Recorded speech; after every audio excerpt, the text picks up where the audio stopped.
ভাইয়ের সাথে আমার কথা আছে। ওরে বাবা, ডাকতে হবে না তো, আমরা চলে এসেছি।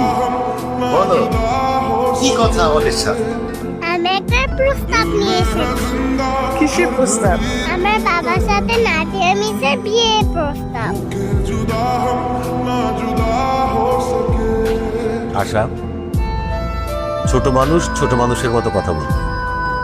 বিয়ের প্রস্তাব দেয়া তোমার কাজ না, সেটা মুরব্বীদের কাজ। আমাদের বাসায় তো কোনো মুরব্বি নেই। আমার দাদা দাদু মারা গিয়েছে আর আমার নানা নানু দেশের বাইরে থাকে, তাই আমি বিয়ের প্রস্তাব নিয়ে এসেছি। বলেন, আপনারা কি এই বিয়েতে রাজি আসছেন? না, আমরা রাজি না। তোমার বাবার সাথে আমার মেয়ে বিয়ে দেব না। পাকা পাকা কথা না বলে প্লিজ এখান থেকে যাও।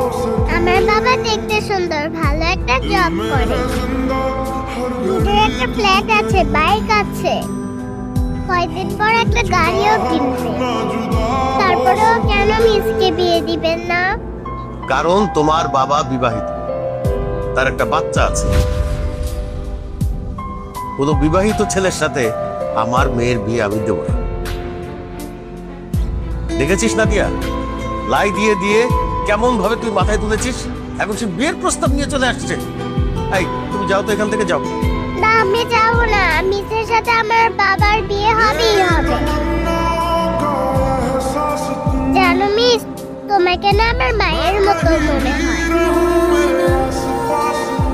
তুমি পাশে থাকলে আমার মায়ের কথা মনে হয় না। তুমি যখন আমার সাথে কথা বলো, মনে হয় যে আমি আমার মায়ের সাথে কথা বলছি। তুমি যখন আমাকে আদর করো, মনে হয় যে আমার মা আমাকে আদর করছে। তুমি সেই দিন বাবার কত টেক কেয়ার করেছো, আমার মনে হচ্ছে যে আমার মা বাবাকে টেক কেয়ার করছে। প্লিজ প্লিজ তুমি আমার বাবাকে বিয়ে করো। আমার বাবার জীবনে তোমাকে খুব দরকার। প্লিজ তুমি আমার বাবাকে বিয়ে করো। আচ্ছা ঠিক আছে, আমি তোমার বাবাকে বিয়ে করব।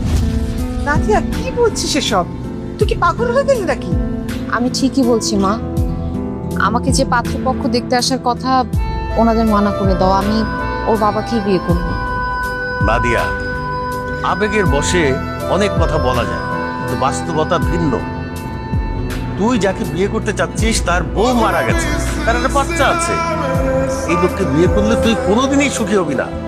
পারবো বাবা, আশার বাবাকে বিয়ে করে আমি সুখী হতে পারবো, কারণ উনি আশাকে অনেক ভালোবাসে। আর যে তার মেয়েকে এত ভালোবাসে, সে তার স্ত্রীকেও অবশ্য অনেক ভালোবাসে। তাছাড়া আশাকেও আমার নিজের মেয়ের মতো মনে হয়, খুব আপন মনে হয়। ও যতক্ষণ আমার কাছে থাকে আমার আমার অনেক ভালো লাগে, আমার মেজাজটা ঠান্ডা থাকে, মনের মধ্যে অনেক সুখ অনুভব হয়। আমি ওকে ছেড়ে দূরে কোথাও গিয়ে থাকতে পারবো না বাবা। তাছাড়া আমাদের আশা অনেক ব্রিলিয়েন্ট একটা মেয়ে, ও যদি ওর মায়ের আদর পায় তাহলে ও অনেক বড় হবে। মা ছাড়া ও কখনো ভালো থাকবে না, আর আমি এটা হতে দিব না। বাবা তুমি জানো না, ওর বাবা জাহিদ সাহেব অনেক ভালো মানুষ, ওনাকে বিয়ে করতে আমার কোনো আপত্তি নেই। বিয়েটা কিন্তু ছেলে খেলা না মা। নাদিয়া, আরেকটা বার চিন্তা কর। মা আমি শিক্ষিত সচেতন একটা মানুষ, যা বলছি ভেবে চিন্তেই বলছি। বিয়ে যদি করতে হয় আমি ওনাকে বিয়ে করব, অন্য কাউকে না। আর তোমরা যদি আমাকে সুখী দেখতে চাও তাহলে এই বিয়েতে আপত্তি করো না প্লিজ। Thank you miss.